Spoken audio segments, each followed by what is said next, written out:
पुरानी कहानी है जिसमें बहुत बड़ी सीख छिपी है। एक आदमी कई देशों की यात्रा करके अपने दोस्त के घर लौटा। रात उन्हीं के यहाँ ठहरा। उसने अपने दोस्त को बताया कि यात्रा के दौरान एक अनोखी चीज उसके हाथ लगी है, एक ताबीज। ये एक ऐसा चमत्कारी ताबीज है कि किसी की भी 3 इच्छाएं पूरी कर सकता है। उसने आगे कहा, मैंने सोचा था कि ये तुम्हें दूंगा, पर अब मैं डरता हूं कि दूं या ना दूं। मेरी भी 3 इच्छाएं इस ताबीज ने पूरी की हैं, मगर परिणाम बहुत भयंकर थे। और जिन जिन को भी मैंने ये ताबीज दिया, उनकी इच्छाएं तो पूरी हुई, पर बहुत खतरनाक तरीके से। ये सब बातें दोस्त की पत्नी सुन रही थी। तुरंत उसने अपने पति से ताबीज मांगने को कहा।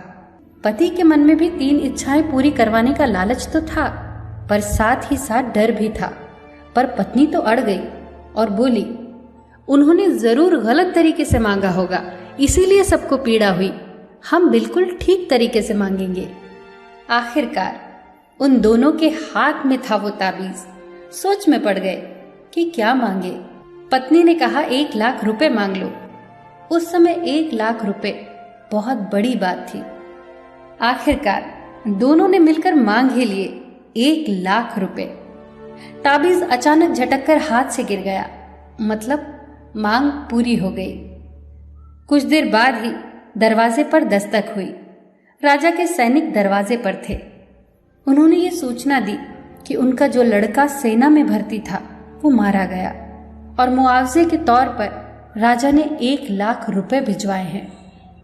दोनों सिर पीट कर रोने लगे, पर अब कुछ नहीं हो सकता था। दोस्त ने तो पहले ही कहा था कि इच्छाएं तो पूरी होंगी, लेकिन भयंकर तरीके से। पत्नी ने रोते हुए पति से कहा कि दूसरी इच्छा मांग लो, हमारा बेटा जिंदा हो जाए। दोनों ने फिर से वो ताबीज उठाया और मांगा कि बेटा वापस जीवित हो जाए। ताबीज फिर से झटक कर जमीन पर गिर गया, मतलब इच्छा पूरी हो गई। कुछ देर बाद दरवाजे पर फिर से दस्तक हुई। उन्होंने दरवाजा खोला तो वहां कोई नहीं था, पर एक आवाज आई, माँ मैं आ गया। ये तो उनके बेटे की आवाज थी, पर वहां तो कोई नहीं था। बस एक साया महसूस हो रहा था, जिसकी आवाज हूबहू उनके लड़के के जैसी थी। वो कोई और नहीं, उनके लड़के का प्रेत था। क्योंकि उसके शरीर का दाह संस्कार किया जा चुका था, इसीलिए वो अपना शरीर धारण नहीं कर सका और प्रेत योनि में चला गया। ये तो और भी भयंकर परिस्थिति थी। चाहे कितना भी प्रिय हो कोई, उनकी मुक्ति सब चाहते हैं। कोई नहीं चाहता कि कोई प्रेत योनि में भटके। अब दोनों को कुछ समझ नहीं आया कि क्या मांगे अब ताबीज से। बस वो जोर जोर से चिल्लाए कि हमारे बेटे को इस प्रेत योनि से मुक्त कर दो। और ये कहते हुए उन्होंने ताबीज बहुत दूर फेंक दिया। दोस्तों, हम हमेशा मांगते हैं क्योंकि हमें वो चाहिए, चाहे वो हमारे लिए अच्छा हो या ना हो।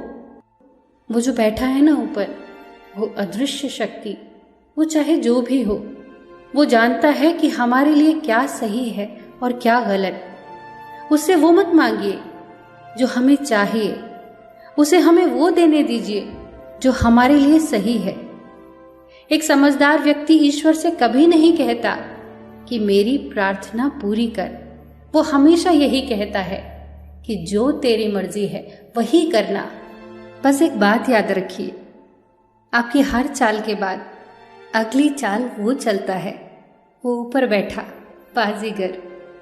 आपकी चाल आपकी पसंद कहलाती है और उसकी चाल परिणाम। बस अपना कर्म करिए और सब कुछ छोड़ दीजिए उसके ऊपर।